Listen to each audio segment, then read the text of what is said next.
Hi, my name is Clifford Hudis, and I am the CEO of the American Society of Clinical Oncology, as well as the host of the ASCO in Action podcast. About twice a month, I interview thought leaders in healthcare and experts in oncology, and we provide analysis and commentary on a wide range of cancer policy and practice issues. You can find the ASCO in Action podcast on Apple Podcasts or wherever you are listening to this show. And you can find all 9 of ASCO's podcasts, which cover a wide range of educational and scientific content and offer enriching insight into the world of cancer care at podcast.asco.org. The purpose of this podcast is to educate and to inform. This is not a substitute for professional medical care and is not intended for use in the diagnosis or treatment of individual conditions. Guests on this podcast express their own opinions, experience, and conclusions. The mention of any product, service, organization, activity, or therapy should not be construed as an ASCO endorsement.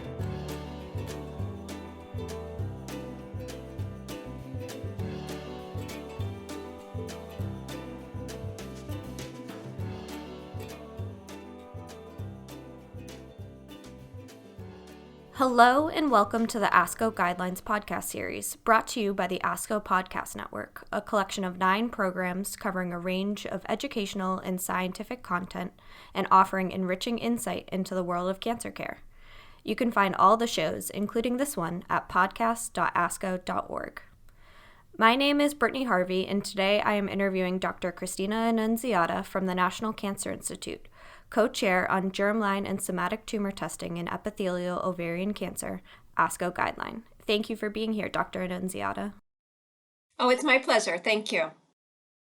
First, can you give us a general overview of what this guideline covers? Sure. So this guideline is covering the use of molecular testing in women diagnosed with ovarian cancer. And that's specifically what tests should be done and when to do them. And what are the key recommendations of this guideline? The key recommendations really are that all women diagnosed with ovarian cancer should be tested for certain gene mutations that are responsible for predisposing people to ovarian cancer, and also that a genetic counselor should be involved in discussing the results of these tests with the person involved and with her family. In the guidelines, we go into specifics of which genes should be tested at what point in the course of the disease. And the guidelines mainly focus on the BRCA genes and mismatch repair genes because these are the ones with approved treatments for cancers with these mutations. What are the clinical questions that you addressed in this guideline? So we had 3 main questions when we started out. We wanted to know first in which individuals should risk evaluation counseling genomic testing for germline and somatic tumor alterations be performed.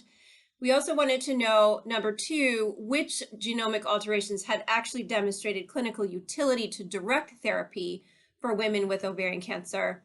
And third, what is the most appropriate sequence and timing of testing, meaning specifically at what point in the course of the diagnosis and the treatment of the women should we be performing this testing? So we came up with specific answers to each of these questions.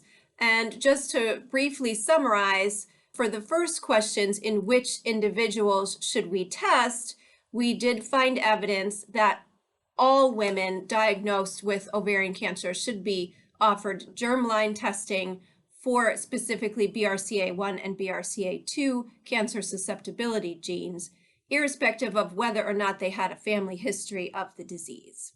Also, within that question, we found evidence that women who have non-high-grade serous ovarian cancer, specifically clear cell, endometrioid, or mucinous ovarian cancer, should have somatic tumor testing for mismatch repair deficiency. And both of these recommendations are because there are FDA-approved therapies for women with cancers with these particular genetic makeups. In the second question, we asked which genomic alterations have demonstrated clinical utility. This goes specifically into which specific genes should be tested in the germline and the somatic setting. And in that recommendation, specifically, we focused on, again, the BRCA1 and 2 genes and the mismatch repair deficiency genes. We did not make specific recommendations for the homologous recombination deficiency assays at this time. Those are still undergoing evaluation, and it's likely in the near future that we will amend this recommendation to specifically discuss those. In the third question, what is the most appropriate sequence and timing of the testing? That goes into when should we be doing this in the course of the disease. And we did want to emphasize that women with ovarian cancer should be tested at the time of diagnosis because of the specific implications for therapies. If they have not had testing at the time of initial diagnosis, let's say they were diagnosed several years ago, then they should be tested at the time of their first recurrence or subsequent recurrences if those have already happened. And again, these have implications for treatment. Why is this guideline important and how will it impact practice? So one of the most important recommendations is that all women should be tested at the time of the initial diagnosis. In practice today, we estimate that only about 1/3 of women are actually being tested at the time of diagnosis. This testing is important, especially for the BRCA genes, because this has implications for the choice of treatment because of recent FDA approvals for PARP inhibitors in this setting. And how will these guideline recommendations affect patients? Our goal is to ensure that all women have access to the best treatments for their ovarian cancer. In order to achieve this goal, doctors need to be aware of best practices and patients need to understand the results in the context of their disease. This is why we recommend that the results of the gene testing be delivered to the patient in conjunction with a genetic counselor, because this has been shown to increase understanding of the tests and follow through on the recommended treatments.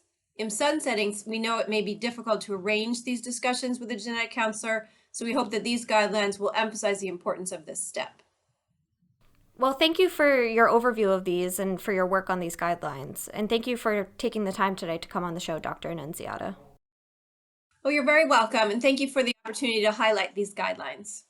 And thank you to all of our listeners for tuning into the ASCO Guidelines podcast series. To read the full guideline, go to www.asco.org/gynecologic-cancer-guidelines. You can also find many of our guidelines and interactive resources in the free ASCO Guidelines app, available in iTunes or the Google Play Store. If you have enjoyed what you've heard today, please rate and review the podcast and be sure to subscribe so you never miss an episode.